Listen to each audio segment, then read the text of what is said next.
आजकल की इस भाग दौड़ भरी जिंदगी में सोचिए अगर एक ऐसा सेहत का राज हो जो हजारों साल पुराना है पर आज भी उतना ही पावरफुल हो। और कमाल की बात यह है कि ये राज हमारी सुबह की बस एक छोटी सी आदत में छिपा है। एक एकदम शार्प माइंड जो किसी भी चैलेंज के लिए रेडी हो, और साथ में एक स्ट्रांग बॉडी जिसमें दिन भर एनर्जी फुल रहे। क्या ऐसा हो सकता है? देखिए, चाहते तो हम सब यही है ना? तो आयुर्वेद के पास ना इसका एक बहुत ही सिंपल और सदियों से आजमाया हुआ जवाब है। वो है भीगे हुए बादाम।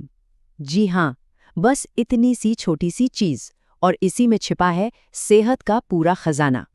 अच्छा, तो अब सवाल ये उठता है कि बादाम को भिगोना ही क्यों है? मतलब सूखी क्यों नहीं खा सकते? इसके पीछे ना एक बड़ा गहरा आयुर्वेदिक लॉजिक है। चलिए समझते हैं कि वो क्या है। देखिए, होता क्या है कि जो कच्चे बादाम होते हैं ना, उनकी तासीर थोड़ी गर्म होती है। इससे डाइजेशन पर थोड़ा लोड पड़ सकता है। पर जब हम उन्हें रात भर पानी में भिगोते हैं तो समझिए एक तरह का जादू होता है। ये प्रोसेस बादाम की गर्मी को बिल्कुल शांत कर देता है, उसकी तासीर को बैलेंस कर देता है। और इसका नतीजा ये कि हमारा शरीर बादाम के जितने भी न्यूट्रिएंट्स हैं उन्हें बहुत आसानी से बिना किसी मेहनत के अब्जॉर्ब कर पाता है ना कमाल की बात? एक छोटा सा स्टेप और कितना बड़ा फर्क। तो जब हम ये सिंपल सा काम करते हैं तो कौन से 5 जबरदस्त फायदे हमें मिलते हैं? चलिए एक एक करके देखते हैं कि ये भीगे हुए बादाम हमारी अंदर की पावर को कैसे अनलॉक करते हैं। सबसे पहला फायदा, और शायद सबसे फेमस भी, वो है ब्रेन पावर। जी हाँ, भीगे हुए बादाम मेमोरी को, कंसंट्रेशन को और हमारी जो सीखने की एबिलिटी है उसे एक अलग ही लेवल पर ले जाते हैं। तभी तो इन्हें स्टूडेंट्स के लिए एक सुपरफूड माना जाता है। तो ब्रेन पावर तो हो गई, अब आते हैं फिजिकल स्ट्रेंथ पर। आयुर्वेद में बादाम के लिए एक शब्द है बलवर्धक, मतलब बल यानी कि ताकत को बढ़ाने वाला। ये शरीर को अंदर से मजबूती देते हैं, वीकनेस से लड़ते हैं, और जो दिन भर की थकान होती है ना, उसे भी दूर रखने में मदद करते हैं। तीसरा फायदा है हमारी कोर वाइटैलिटी, यानी हमारी अंदरूनी जीवन शक्ति से जुड़ा है। आयुर्वेद में इसके लिए एक और शब्द है शुक्रवर्धक। अब इसका मतलब क्या है? सिंपल भाषा में समझें तो ये हमारी ओवरऑल वाइटैलिटी और इनर स्ट्रेंथ को बढ़ाता है।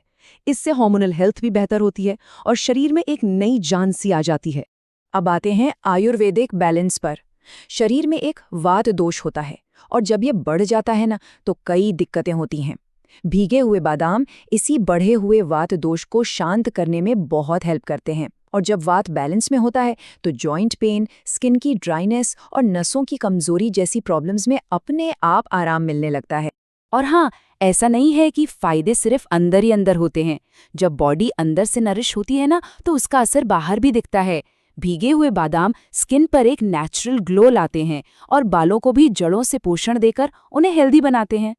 तो इतने सारे फायदे जानने के बाद सबसे जरूरी सवाल कि इन्हें अपनी डेली रूटीन का हिस्सा कैसे बनाएं? सही तरीका क्या है? चलिए अब इस छोटे से डेली रिचुअल पर एक नजर डालते हैं। प्रोसेस ना बहुत ही सिंपल है। बस रात को सोने से पहले 4 से 6 बादाम साफ पानी में डाल दीजिए। सुबह जब उठेंगे तो उनका छिलका बड़े आराम से उतर जाएगा, उसे निकाल दीजिए। बेस्ट रिजल्ट के लिए इन्हें खाली पेट खाना सबसे अच्छा है। और अगर स्वाद और न्यूट्रिशन को थोड़ा और बढ़ाना हो तो 1 चम्मच शहद या हल्के गर्म दूध के साथ भी इन्हें लिया जा सकता है। और ये जो फायदे हैं ना, ये कोई नई रिसर्च नहीं है। इनका जिक्र हमारे हजारों साल पुराने आयुर्वेदिक ग्रंथों में मिलता है। मतलब ये वो ज्ञान है जो समय की कसौटी पर पूरी तरह से खरा उतरा है। मिसाल के तौर पे एक बहुत ही पुराना और सम्मानित ग्रंथ है भाव प्रकाश निघंटु। उसमें बादाम को मेध्यय कहा गया है।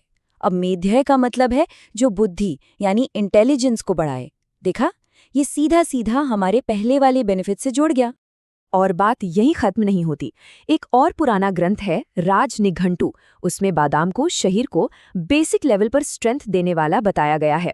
ये वही बलवर्धक वाली बात है जिसकी हमने अभी थोड़ी देर पहले चर्चा की थी। और फिर कैवल्यदेव निघंटु में बादाम के रसायन गुणों के बारे में बताया गया है।